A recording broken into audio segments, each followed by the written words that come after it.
Good morning, everyone, and welcome. Let's start our class today with a prayer. Heavenly Father, Divine Mother, friend, beloved God, great masters, Jesus Christ, Babaji Krishna, Lahiri Mahashaya, Swami Sri Yukteswarji, beloved Master Paramahansa Yogananda Ji, saints of all religions, we bow at thy feet. We ask thy blessings on our class today. Help us to be ever more perfectly in tune with thee. Om Shanti Shanti. Let's hear a song by Swami Kriyananda Ji now. I Live Without Fear, which is also the topic of class today, and then an excerpt from a talk by Swami Kriyananda. Welcome again, everybody.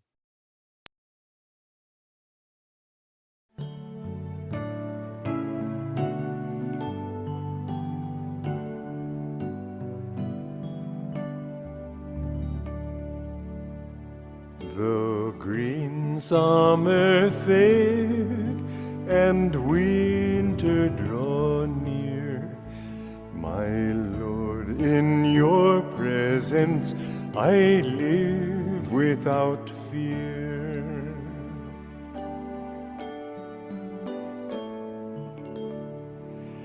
Through tempest, through snows, through turbulent of your hand is my strength and my guide.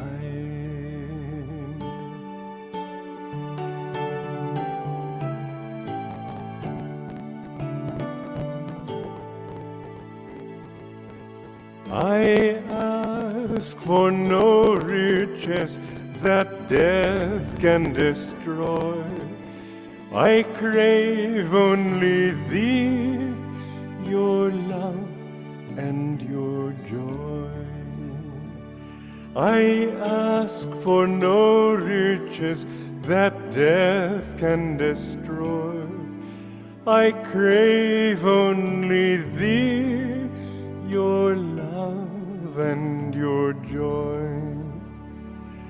The dancers will pass, the singing must end. I welcome the darkness with you for my friend.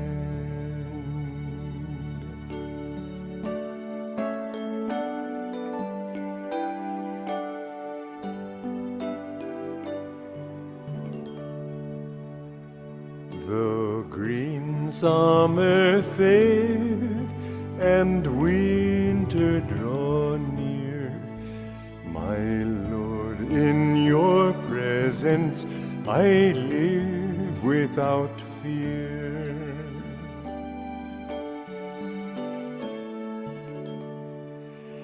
Through tempest, through snows, through turbulent tide, the touch of your hand is my strength and my guide.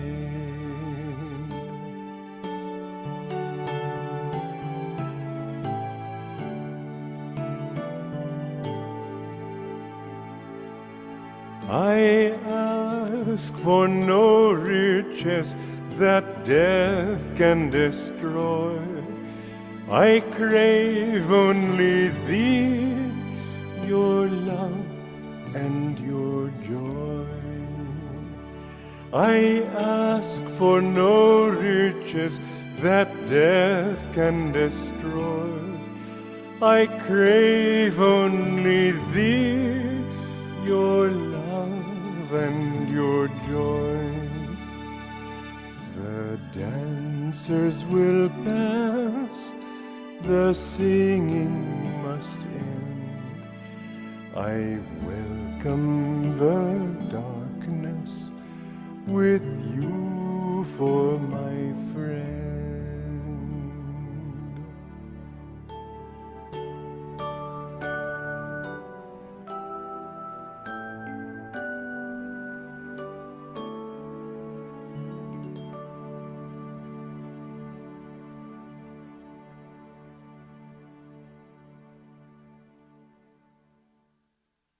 You know, when William the Conqueror landed in England, his destiny, God-given, was to conquer England.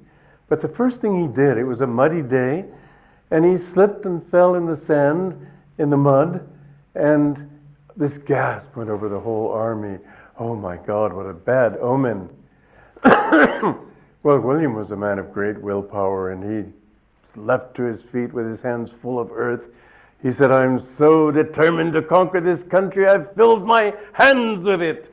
And this great cheer went up all over the army.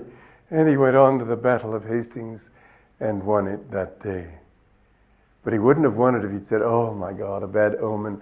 How many people, they read the horoscope and they say that you're going to have a little hard time today, better stay home. Oh, I didn't eat my avocado today, my spine feels weak. Or some reason you go to an astrologer and he tells you don't do this because the auspices are bad. You don't have to worry about those things. Your real guidance and your real strength come from inside yourself. Be strong in yourself. And every time you fail, and my God, how many times we do fail, if you just say, get up. I know what I want in life. I know where I'm going. Why should I waste incarnations looking for it? I want it now. You will see that God will forgive you. Yes, you may have to be punished a little bit. Who cares? What's a few years? Life is so short. Oh, I've been beaten so many times. I'm getting used to it. It becomes fun after a while. You know, His love is always there. No one can take that love away from you. I eat persecution for breakfast. Sprinkle it on my cereal. Because I know that He's there. His love, my Guru's love. Good morning again, everybody. I'd like to start. I'm reading from this book, How to Awaken Your True Potential, from the Wisdom series, Paramahansa Yogananda, on fear. Fear is a mental poison. Fear intensifies and magnifies our physical pain and mental agonies 100-fold. Fear is destructive to the heart, nervous system, and brain. It is destructive to mental initiative, courage, judgment, common sense, and willpower. Fear shrouds the soul's all-conquering confidence and power.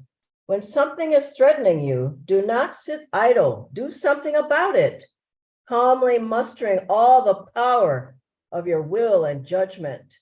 If you are unable to dislodge the haunting fear of failure or ill health, divert your mind by turning your attention to interesting, absorbing books or even harmless amusements.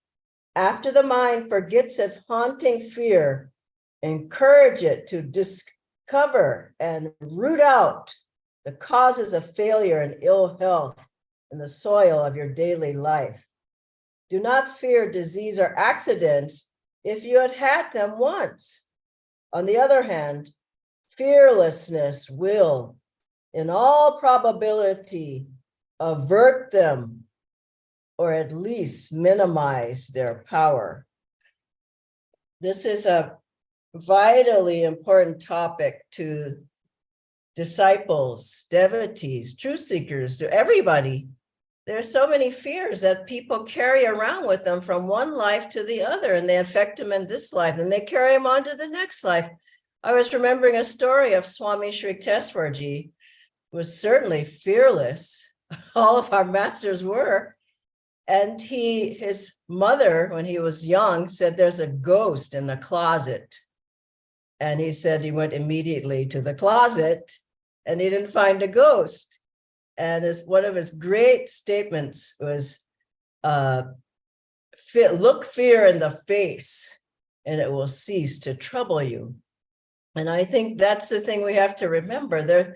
There's all kinds of fears you can have. You have fear of walking across the street, fear of driving a car, fear of any accident, fear of any mental problem, fear of any physical ailment, fear of somebody dying in the family, fear of losing your spouse, your loved one, fear of some financial disaster. I mean, there's just a gazillion fears that people can have and do have every day.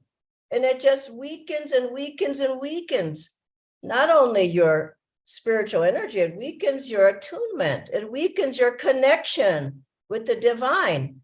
And I've seen people go through at Ananda many, many challenges on all levels over the past 4.5 decades. You would think that nobody has any challenges. They're all happy and joyful and nothing ever happens. I've seen so many things happen. I remember one year, 7 of my friends died from various things. But what I noticed was that the people who had those challenges in the beginning or during or near the end, they realized that God was with them. And what's more important than that? I remember hearing Swamiji say that Master said the disciples will be protected. He said this in India as well, in the very beginning of our work here. I remember everyone felt so happy, the disciples will be protected. But then he added, even if you die, he's still protecting you. And you have to think about that. Nothing's ever going to happen because Master is protecting me. Also, he said that our lives are in Master's hands. Our life and our death are in Master's hands. And we have to realize that Divine Mother is with us no matter if we're healthy, if we're not healthy, if we feel good, if we don't feel good, if we are on the brinks of leaving our body, or there's so many things that can happen. But fear doesn't help. When we can put our hand in Divine Mother's hand and know that she's there, then I find that the fear goes away. Master said at one point, he went through an experience where he had a vision of being in his Calcutta meditation room, 4 Garpar Road, meditating, doing Kriya. And then suddenly he was in the body, shifted into a body of a captain of a ship. And the ship was going down, there was a battle, and he was struck by a bullet. And he said, and I realized, oh my, I'm dying. Oh, I'm dead. And then he said, well, that's interesting, I'm dead. And then suddenly he was put back in the body, meditating, doing Kriya in his home. And he says, oh, I'm not dead. How nice, I'm not dead. And then he said, translated. It was translated back into the body of the sailor, the captain, and the dead body. Oh, now I'm dead. Then he went back and forth a few times. And then he said, I was confused.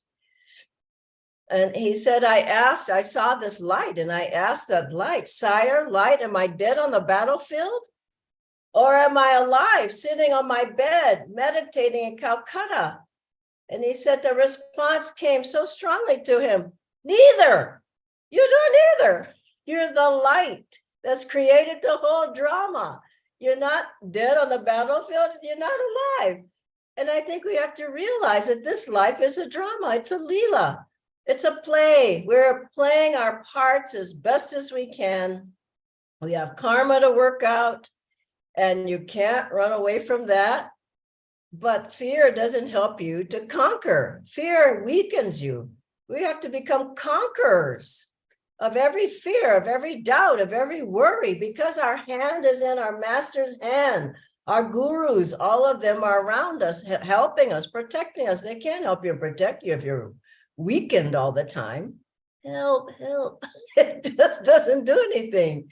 And I was remembering some wonderful stories of Master helping the devotees. There was one where he was in a ship. Must have been, when he came back in 1935. And there was a boat, and it was overly crowded. I don't know which river exactly he was on, but this boat started sinking, and all the passengers were afraid, and they saw he was a spiritual person. They all ran to him, holy man, save us, save us. And he said, I can't save you. This is the point. People think, oh, it's just guru, guru. He said, I can't save you. Pray to God. Pray. Get in attunement with God, with the light. God can save you. And everybody began to pray instead of running around. And then the boat started coming back up and they didn't sink. And they, oh, holy man, you saved us. He said, I didn't save you. God saved you. We have to be in attunement with that power of God. Yes, it's coming through the guru. Yes, it's coming through our practices. Yes, it's coming through the meditation. We have to stay in attunement. And I see people get out of attunement, all kinds of things happen to them. Because you're attracting, like is attracting like. You're attracting what you are. You're fearful all the time. Things will happen that make you more fearful. If you're strong in yourself, you'll be strong. And karma will come, but it won't knock you down. It may tap you, it may touch you a little bit, but it won't destroy you. There are many other stories of God's power through the guru who helped them. I remember a wonderful fellow, maybe they're watching, Akash and his family. He was a member in Gurgaon, now they live in Canada. And they were going from Gurgaon into Delhi, they're going somewhere here, and they parked their car. He had a car protector with a picture of Master on one side, picture of Babaji on the other. So he parked the car, they took the family out, they were walking somewhere. And as soon as they got out of the car, they looked back and a big bus came in, just demolished the car. And he said, I realized that car protector, that Master was protecting us. He got us out of the car. Of course, you had to get a new car and all that, but that's the lesser of the karma. And they went away unscathed. And a story of Norman and the flatbed truck, you heard he was driving down the hill of Mount Washington, the brakes went out. And he called out, Master, is this what you want? And then God's power came and stopped that car. There are many wonderful stories. I think if you still start feeling fearful and worried, and just open up the New Path or Autobiography of a Yogi, and you'll find many things. I found another one I want to tell you that it's a bit hilarious. So this man he was a disciple, and Master told the disciples, don't hitchhike because it's dangerous. You don't know whose car you're going to get into. So this fellow never quite followed the rules. And so one time he was in a car with somebody. He had picked up somebody, the first one, and a hitchhiker. And he was driving along, and suddenly this man who was a hitchhiker had a knife. He was about to stab him. And the driver could hear Master's voice saying, he's got a knife. The guy turned around, the guy had a knife. And he said, put that knife down. And he opened the door, got the guy out of the car. And another time he was hitchhiking, one of the other monks, I can't remember. And he was driven to this place where he was way off of where he wanted to go. And he just thought, where are they taking me?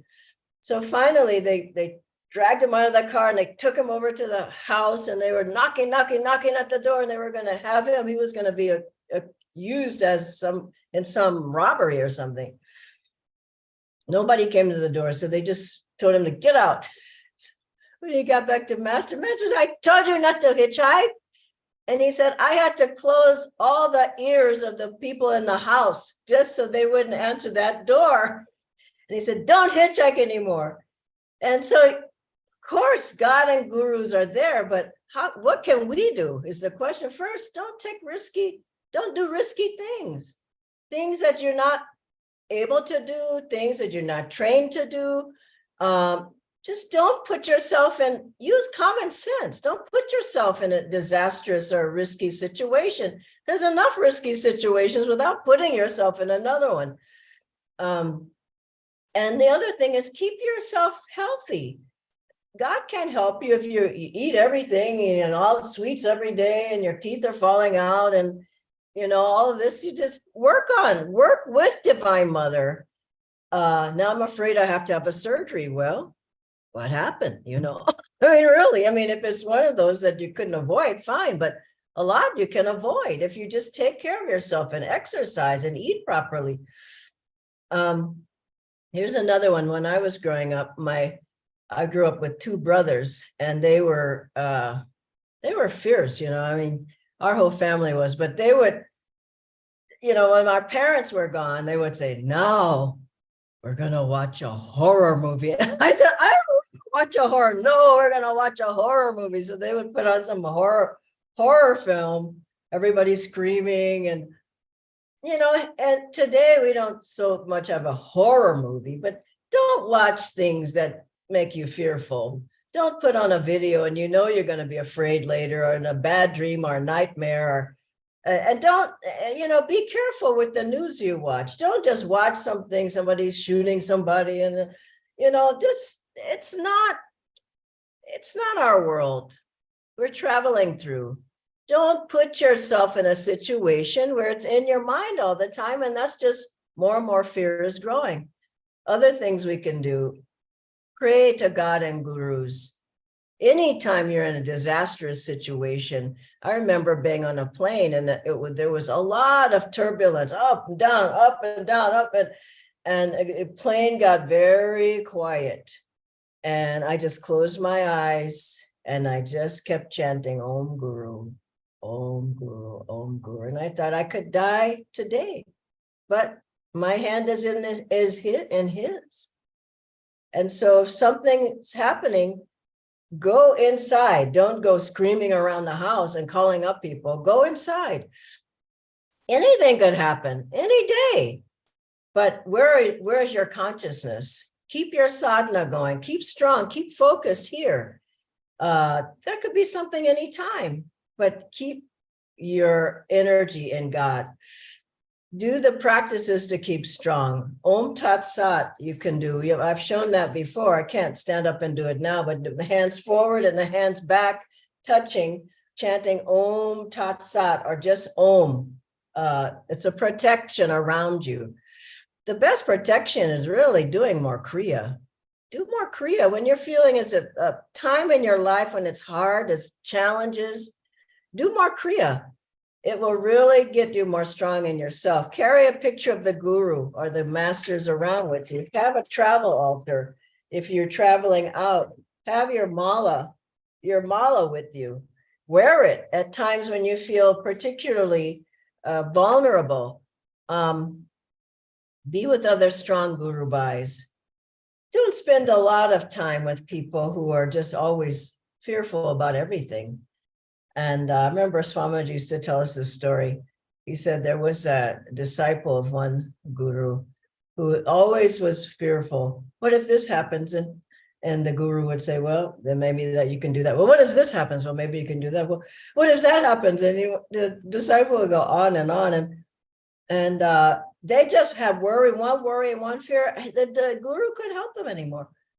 But what if I die? And he said, well, I mean, that may happen. And it did happen. And so even when that moment comes, just be strong in yourself. I mean, I've seen people just leave the body in the most joyful ways, with all the friends around, chanting with the harmonium. And I remember one devotee here, he said, I'm not afraid anymore. Swamiji is here. Swamiji is with me. I knew somebody else who said, I'm not dying anymore because I see Master now. I'm seeing him. So whatever is happening, just the fear comes from a lack of attunement with God and gurus. And I like to end with this affirmation. If you can do it with me. God is within and all around me. Say it out loud. Protecting me. So I will banish the fear that shuts out his guiding light. God is within and all around me, protecting me. He's protecting me. So I will banish the fear that shuts out his guiding light. God is within and all around me, protecting me. So I will banish the fear that shuts out his guiding light. God is within and all around me, protecting me. He's protecting me. So I will banish the fear that shuts out his guiding light. God is within and all around me, protecting me. So I will banish the fear that shuts out his guiding light. Say it mentally now. God is within and all around me, protecting me. So I will banish the fear that shuts out his guiding light. This is from this book, Metaphysical Meditations. Om Shanti, Shanti, Shanti. I'll ask Nitendra to join on screen now. Thank you so much, Dhyanaji. And we have a list of questions. First one, I can ask because nobody's around. My environment is not very uplifting at home. It's noisy and there are a lot of people. So I don't feel that uplifted. There's not a good vibration. So what can I do in such situations?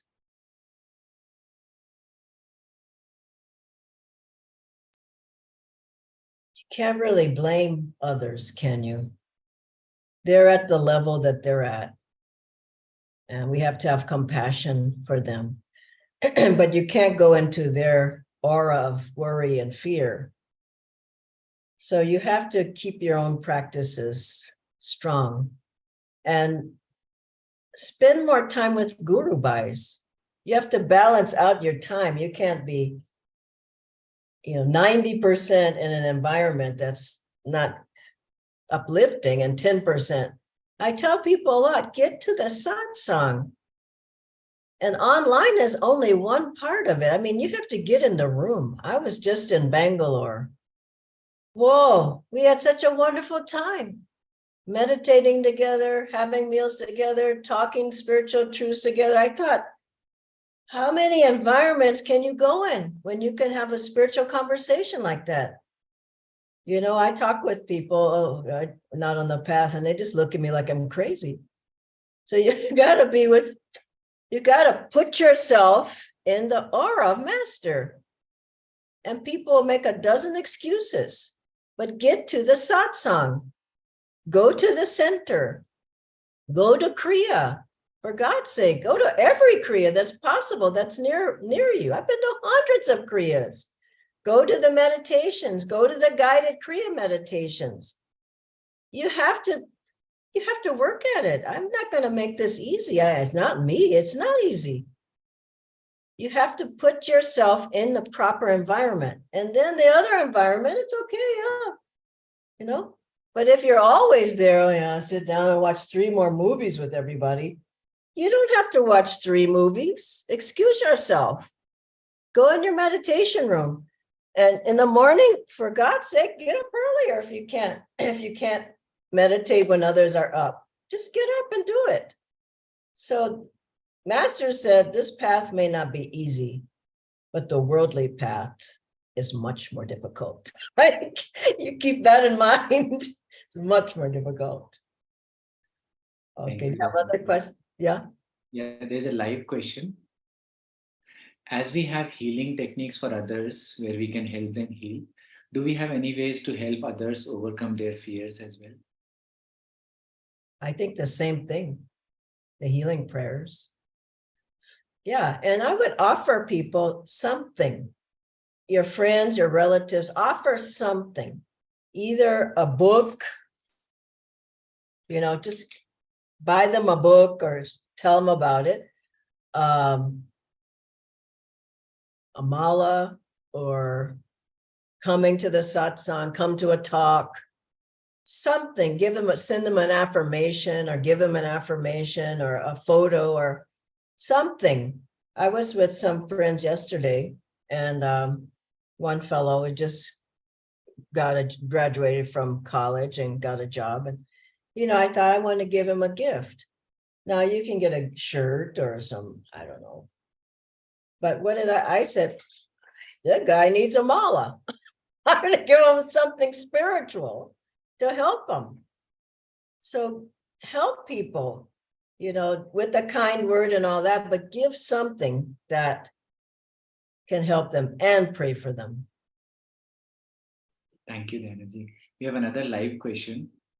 A lot of times people lie out of fear, and that breaks the trust. So how can we overcome the lying that comes out of fear? That lying isn't going to help you. You just get into more and more lies. Then at a certain point you get caught. So it just doesn't work. We know it doesn't work. So I think you just have to come out of it. And then you're afraid that somebody's going to catch you on the lie, and they usually do. So these are things you have to break on your own, it just doesn't work. So you'll have to figure that out, but we know it doesn't work. So you can just, I think this is a good question, because a lot of fear comes around things that people do that they know they shouldn't do. Then they're worried and they're fearful about that. Like a child, if the parents say don't do that and the child does it, the kid is afraid the parent's going to find out, and they do find out. So I would say clean up your life. It may take a long time, but just little by little, just get clean everything up. And you'll find that the fears there won't be there nearly as much. That's all I can say about that. Thank you, Dhyanaji. We are up on time, but just a final question. I'm afraid something may go wrong with my health, and maybe some relatives or friends have health challenges. So what should I do?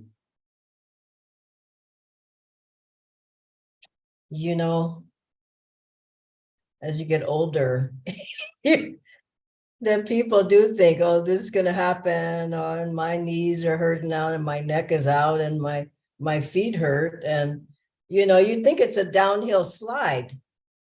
But Master said, keep the body fit for self-realization. Now, here's a good example. Jyotishji, he's 80 next month in August. Who do you know that's 80 that looks like that? That much energy traveling around the world. Who do you know? Now, why? He's kept his body fit. He eats properly, has fasting days, exercises, has good thoughts. That's the trend I'm looking at. I'm getting up there in age, but I don't feel it. I eat right, I exercise, I'm going swimming after this. It's like, you have to work at it. Here's the other thing. You can't just say, oh my God, I'm getting old now, and something's going to happen. It will happen if you don't work on yourself. So start when you're young. I know you're in good shape, Nitendra, and I urge people, if people eat all kinds of things and don't sit on the couch for my exercise. Well, it doesn't work. When you're sitting on the couch, you're not exercising. Let me just say that, unless you've got some barbells or something that you're lifting, but it's just a joke. So, of course, your body is not going to be your friend if you don't work with it properly. Start today and eat right and exercise, and you'll feel better. And that fear of, I'll end with this. Years back, I had a doctor's appointment, and they said, your cholesterol is a little high. And so, if you don't get this down, you're going to have to be on proper medicine for the rest of your life. I said, forget it. I said, give me 3 months.